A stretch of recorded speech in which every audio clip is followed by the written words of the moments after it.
Teman-teman semuanya, kembali berjumpa dengan saya, Evan Jaya. Kali ini saya akan menjelaskan tentang pencerahan aura, ya. Karena memang di sini saya pernah menjanjikan satu hal kepada teman-teman semua, ya. Saya janji akan menjelaskan bahwa apa yang dinamakan dengan pencerahan aura, ya. Di sini teman-teman yang saya masukkan di sini pencerahan aura ini, ya. eh, akan sangat membawa keuntungan hal positif bagi kita ya teman-teman ya, karena dan di sini teman-teman kalau bisa ya Anda pencerahan aura batin ya, sehingga Anda selalu mendapatkan hal positif dalam lika-liku kehidupan Anda, karena memang pencerahan aura itu memang ada sangkut pautnya dengan apa yang kita rasakan, sehingga memang Anda bisa mendapatkan apa yang diinginkan, apa yang kita inginkan ya, karena memang di sini juga memang bisa berdasarkan dengan bintang gelap ataupun bintang terang yang Anda jalankan dalam kehidupan ini.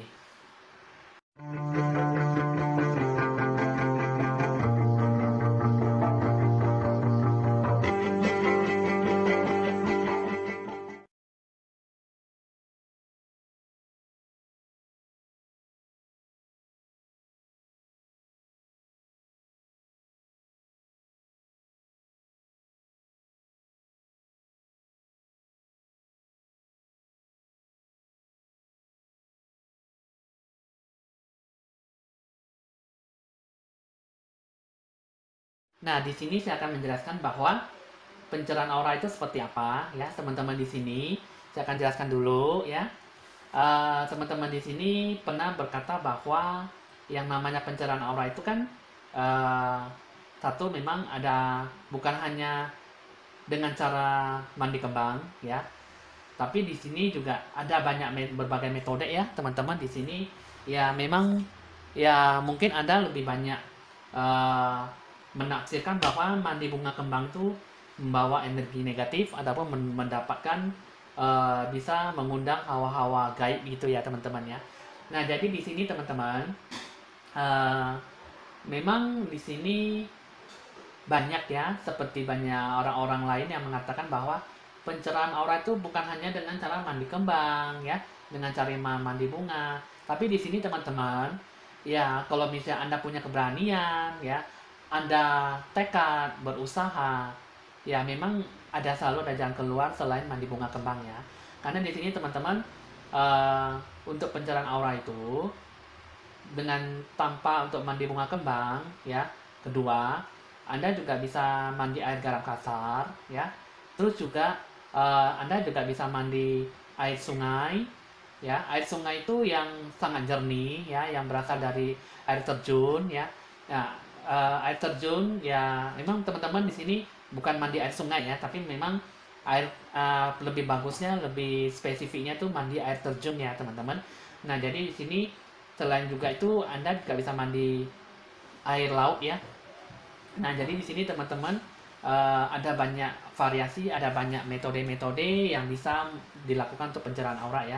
Jadi teman-teman di sini ya, kenapa saya selalu mengutamakan bahwa Anda selalu harus pencerahan aura, karena memang uh, kita setiap manusia kita selalu bergantung kepada orang lain, kita selalu bersosialisasi, kita selalu berdekat-dekatan dengan orang lain, bahkan dengan keluarga sendiri ataupun kerabat keluarga sendiri ya, baik dari yang jauh, baik dari yang dekat ya.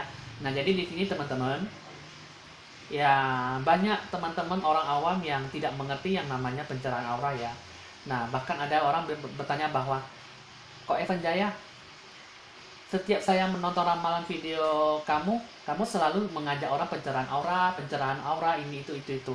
Memangnya Anda sendiri ada pencerahan aura gitu ya?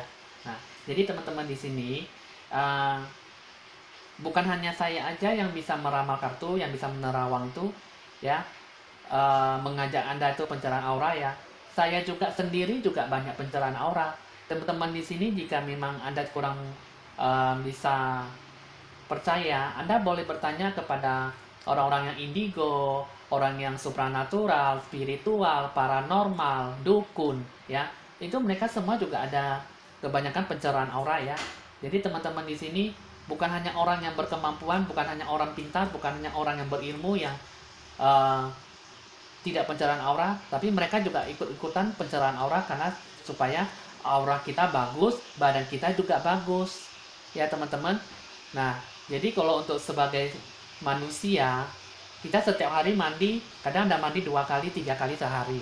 Ya, itu badan kita selalu bersih. Tapi kalau dari kita aura batin, aura jiwa kita, kalau tidak dibersihkan, walaupun badan kita bersih, itu sama saja tidak bersih secara utuh ya, teman-teman ya. Nah, jadi di sini saya akan mengatakan bahwa pencerahan aura itu sangat diperlukan ya, teman-teman. Nah, terus juga teman-teman di sini Anda juga Anda tidak perlu salah paham dan salah pengertian dengan saya ya. Kenapa sih selalu asal konsultasi selalu bertanya, Anda pencerahan aura dulu lah, Anda beginilah, Anda begitulah. Teman-teman di sini ujung-ujungnya bilang asal konsultasi pasti mintanya pencerahan aura. Memangnya saya jorok, kotor, gelap gitu ya. Nah, jadi di sini teman-teman bukan seperti itu ya, teman-teman ya. Karena memang di sini jika memang aura Anda itu sangat bagus, saya tidak akan mengajak Anda itu untuk pencerahan aura ya. Karena memang saya bisa lihat langsung dengan wajah Anda ya, walaupun dengan dari segi foto ya. Jadi di sini teman-teman ya, pencerahan aura itu memang saya memilih metode ini supaya Anda mencari Anda itu jika memang aura Anda gelap, saya bisa meminta Anda itu lebih gampangnya membeli bunga untuk mandi kembang. Jadi kalau misalnya Anda lebih memilih tidak ingin mandi kembang, boleh. Anda mandi air garam kasar ya, Anda mandi air terjun, Anda mandi air laut, boleh juga ya, teman-teman ya. Nah, tapi di sini ya, teman-teman, kalau memang ada juga memang saya bisa menyuruh Anda tuh mandi air kelapa.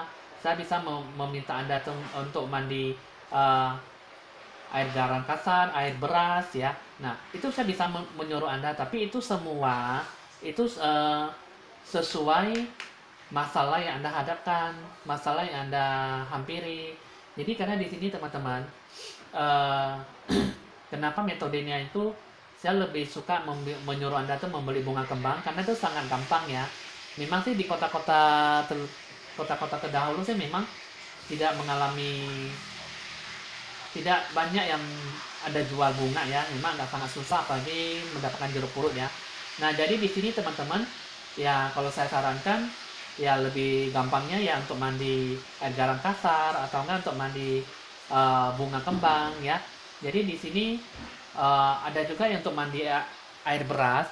Nah, itu air beras itu juga saya tidak sembarangan ya, karena memang benar-benar untuk dibutuhkan baru saya meminta Anda untuk mandi air beras ya.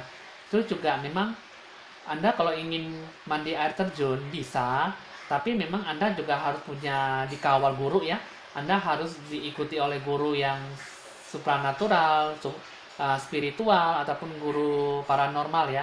Jadi di sini teman-teman Anda mandi air terjun, Anda itu tidak hanya seolah-olah mandi, tapi Anda juga perlu didoakan karena memang air terjun itu Anda harus bisa benar-benar ada yang bukannya di sini, aduh dekat rumah saya ada, di belakang saya ada air terjun ya, bukan seperti itu ya, teman-teman. Karena memang mandi air terjun itu bukan hal yang mudah yang seperti Anda pikirkan ya. Karena memang kalau mandi air terjun itu saya sarankan Anda harus melewati 2 gunung ya, ataupun Anda harus melewati 1 gunung. Bahkan ada orang yang bisa melewati 3 gunung ya. Karena kenapa, teman-teman? Satu, untuk memperoleh pencerahan aura Anda tuh kembali, supaya Anda tuh bisa mendapatkan semua apa yang Anda seharusnya Anda dapatkan. Anda bisa membuka jodoh, Anda bisa meminta jalan petunjuk yang terbaik sama Tuhan ya. Anda ingin meminta kekayaan juga bisa ya. Anda juga bisa membuat diri Anda tuh lebih bahagia ya, bisa mendapatkan lebih kaya juga bisa ya. Pokoknya teman-teman di sini ya, kalau Anda ingin mandi air terjun boleh, tapi dengan satu syarat, Anda harus melewati beberapa gunung ya. Anda harus dikawal oleh guru. Apakah Anda bisa? Nah, terus juga Anda harus juga mandi air laut. Kalau bisa Anda punya keinginan untuk mandi air laut boleh. Tanpa Anda ingin saya memberi petunjuk kepada Anda mandi air laut boleh. Tapi mandi air laut itu pas jam 12 malam, Anda berani? Apakah Anda punya keinginan, tekad dan kemauan ataupun punya usaha yang Anda benar-benar bisa mandi air laut itu pas jam 12 malam? Nah, tapi memang teman-teman di sini kan ada beberapa orang yang tidak berani kan teman-teman. Nah, karena memang kan air laut, ombak menyapu pantai kan itu di atas jam 12 kan itu kan sangat kuat ya airnya itu ya. Nah, jadi teman-teman di sini ya saya sudah menjelaskan tentang pencerahan aura ya teman-teman. Jadi di sini teman-teman tidak perlu salah paham dengan saya ya. Tidak perlu salah pengertian kepada saya. Kenapa sih asal konsultasi asik minta pencerahan aura? Karena memang saya bisa tahu pencerahan aura batin Anda tuh, aura rezeki hoki Anda tuh sangat susah didapatkan karena memang sering dikerjai ataupun Anda selalu bersosialisasi bertemu dengan orang yang hawa aura-auranya itu yang tuh mendapatkan negatif, yang selalu gelap ya. Jadi teman-teman di sini ya jangan Anda salah sangka bahwa pencerahan aura itu tidak perlu ya. Karena memang di sini uh, kita bukan hanya bersosialisasi, kita bukan hanya secara kekeluargaan dengan manusia, tapi di sekeliling kita juga ada makhluk-makhluk gaib seperti jin, setan, hantu, ya, roh gentayangan, ataupun orang yang sudah meninggal ya. Jadi teman-teman di sini ataupun siluman ya. Jadi di sini kita juga ada secara kekeluargaan ataupun secara bersosialisasi dengan semua sesama manusia karena memang di sini ada dampak negatif dan ada dampak positif ya. Nah, sedangkan orang aja pun juga bisa kemasukan setan, orang juga bisa menggendong hawa-hawa roh setan yang tidak baik di belakang pundak kita ya.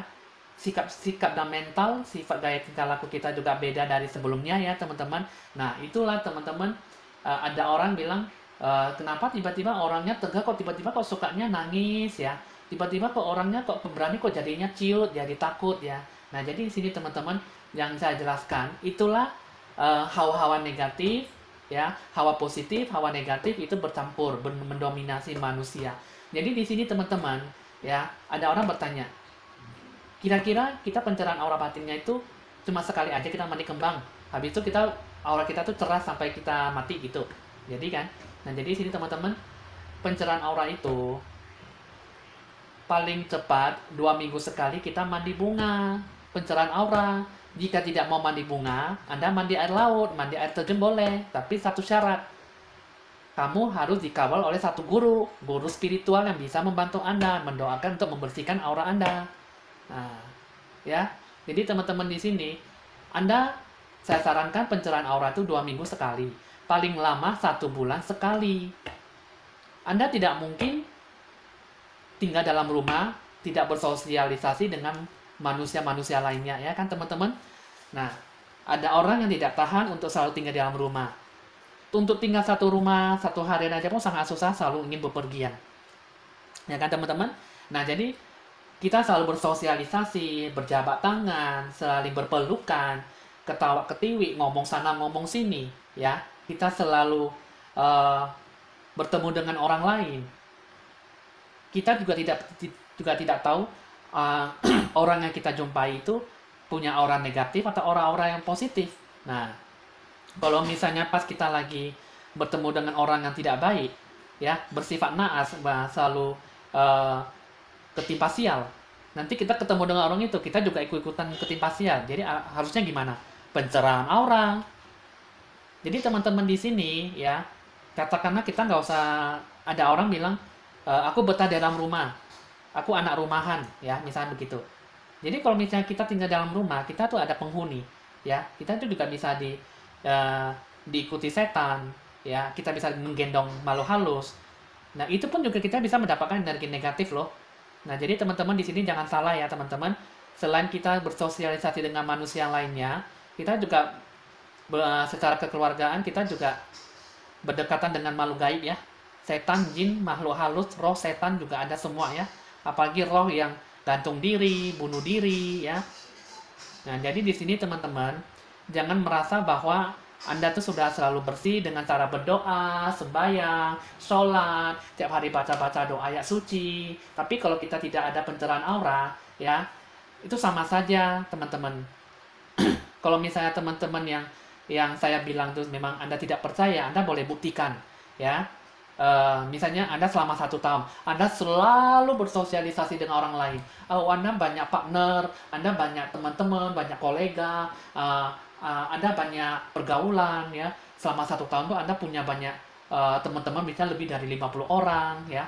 Nah, tapi selama 1 tahun ini, Anda banyak mengalami kemunduran, kemunduran, kemunduran. Nah, Anda rasakan sendiri, Anda pikirkan sendiri.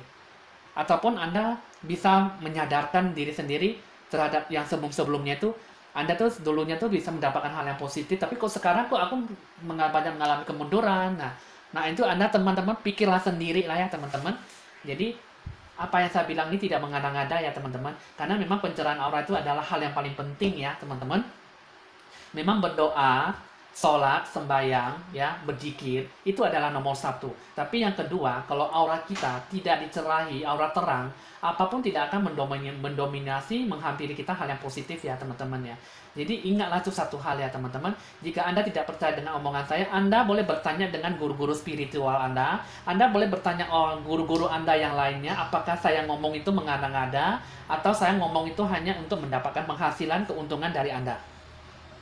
Ya, teman-teman di sini sudah cukup jelas ya, saya memberitahukan, menjelaskan secara jelas ya pencerahan aura itu seperti apa. Jika memang Anda berani untuk mandi air laut, silakan saja, karena saya tidak akan mencegah Anda ya. Jika Anda memang kuat dan berani untuk mandi di tengah pas-pas jam 12 malam, Anda lakukan saja. Ya, teman-teman, tapi ingat Anda harus dikawal oleh guru spiritual Anda. Ya. Jika Anda tidak mau mandi kembang, Anda terserah Anda memilih jalan terbaik. Ya, Anda boleh meminta guru spiritual Anda yang lain untuk membantu Anda ya, teman-teman ya. Nah, jadi di sini juga teman-teman udah cukup jelas ya untuk soal pencerahan aura. Terus juga di sini pencerahan aura itu bukan hanya kita mendapatkan hal negatif ataupun dalam berjabat tangan, bersalaman, ataupun selalu ikuti teman-teman dimanapun kita berada ataupun kerabat keluarga ya. Tapi di sini juga ya teman-teman, pencerahan aura itu juga bisa berdasarkan dari sifat, sikap, gaya, tingkah laku, perilaku kita sehari-hari ya teman-teman. Karena kenapa? Karena memang pencerahan aura itu adalah dari dalam diri kita, dari dalam jiwa kita ya teman-teman. Setiap manusia itu Tuhan menciptakan kita tuh ada memberi kita tuh beberapa jiwa, beberapa rohani dalam manusia badan kita. Ya. Jiwa itulah adalah jiwa hal yang baik dan tidak baik. Jika memang dalam lika-liku kehidupan kita yang kita jalankan itu kita selalu bersikap yang tidak baik, gaya-gaya tingkah laku kita tidak baik, terhadap orang lain juga tidak baik, kita selalu bersikap curiga, salah paham, kita selalu salah sangka ya, kita selalu marah-marah, suka ngomong cakap kotor, suka ngomong hal-hal yang tidak enak didengar. Itu adalah jiwa hal yang jahat dan tidak baik. Nah, itulah juga bisa mempengaruhi aura batin kita. Jadi teman-teman, aura batin kita itu juga harus selalu bersih ya. Nah, bersihnya seperti apa? Kita harus selalu menunjukkan sikap, sifat, gaya tingkah laku, perilaku kita harus selalu bersikap baik terhadap orang lain. Kita harus selalu bersikap positif. Jadi, apapun yang kita inginkan, apapun yang kita mau, dapat kita dapatkan. Hoki rezeki juga bisa kita sampai ke tangan kita. Jadi teman-teman, kalau misalnya kita selalu curiga sama orang lain, kita selalu marah-marah, emosional, kita selalu suka tersinggung, selalu suka bersikap hal yang tidak baik, ya, kita selalu mencekam orang itu melakukan hal yang tidak baik kepada kita, ataupun kita selalu curiga, ya, hal yang positif tidak akan datang. Teman-teman di sini, ya, seperti halnya kita di sini. Misalnya satu hari kita bisa tersenyum lepas, itu bisa mendatangkan kebahagiaan, bisa mendapatkan hal positif. Ya, setidaknya kita dalam satu hari nggak usah banyak-banyak, kita sekali aja kita tersenyum, itu bisa mendapatkan hal positif. Ya teman-teman, jadi muka kita, wajah kita bertemu dengan orang lain, kita juga harus murah senyum. Ya, kita juga harusnya bersikap santai, wajah kita bersikap santai, jangan bersikap serius, ya. Jangan selalu bersikap, saya orangnya serius, saya orangnya begini, begini, begini. Banyak orang bilang sifatnya arogan, serius, ah, uh, sok rajin, ya. Maksudnya, pokoknya ada segala hal ya teman-teman ya. Jadi wajah kita itu adalah nomor dua. Yang pertama itu adalah jiwa, nah yang kedua itu adalah wajah. Kenapa, teman-teman? Wajah kita kalau kita bersikap santai, ya, kita murah senyum, biasa-biasa saja, relax, itu pun juga bisa mendatangkan hal positif, ya. Hati dan pikiran kita menyatu dengan jiwa, kita selalu harus bersikap positif, ya. Dengan cara berdoa, bersyukur, ya, itu adalah hal dalam hati dan pikiran dan jiwa. Jadi kalau misalnya kita bersikap positif, semua hal yang baik bisa mendatangkan hal positif. Jika memang kita tidak selalu berpikiran hal yang tidak baik, apapun semua juga tidak akan mendatangkan hal positif. Akhirnya aura kita menjadi gelap. Nah, kenapa teman-teman, Anda pernah dengar nggak? Anda sangat susah untuk mendapatkan hal positif, ya. Anda sangat susah untuk mendapatkan pekerjaan ataupun susah mendapatkan rezeki gitu ya. Satu, teman-teman dibilang orang gimana? Kalau misalnya orang bekerja untuk mengejar omset, ya, kita bekerja untuk dalam hal mempromosikan barang ataupun marketing ataupun tabungan, ya. Kita kalau misalnya kita males, tidak murah senyum, kita tidak tanya-tanya orang, ya. Terus juga kita selalu diam, ya, kita tidak bergerak ataupun berusaha kerja keras. Apakah tuh hal positif bisa mendatangkan kepada Anda? Kan tidak mungkin ya teman-teman ya. Nah, jadi di sini ya kembali ya saya ingatkan bahwa pencerahan aura itu sangat diutamakan ya teman-teman ya. Terutama juga sikap kita juga dengan hal yang baik. Teman-teman, hoki rezeki keberuntungan itu ya tidak bisa kita hitungkan, tidak bisa kita gambarkan, karena memang hoki rezeki keberuntungan tidak hanya berupa uang, tapi bisa berupa materi, bisa berupa makanan dan minuman, bisa berupa dengan pakaian, sandang, papan. Ya, jadi teman-teman di sini hoki rezeki keberuntungan Anda kala yang jalankan. Kalau bisa Anda bisa bersikap murah senyum, Anda bisa bersikap terus hati dan jiwa Anda hal yang positif, Anda bersikap positif, Anda bisa terhadap orang lain Anda selalu ikhlas, lapang dada, ya, tulus kepada orang lain. Segala hal yang baik pasti bisa mendatangkan kepada Anda, ya.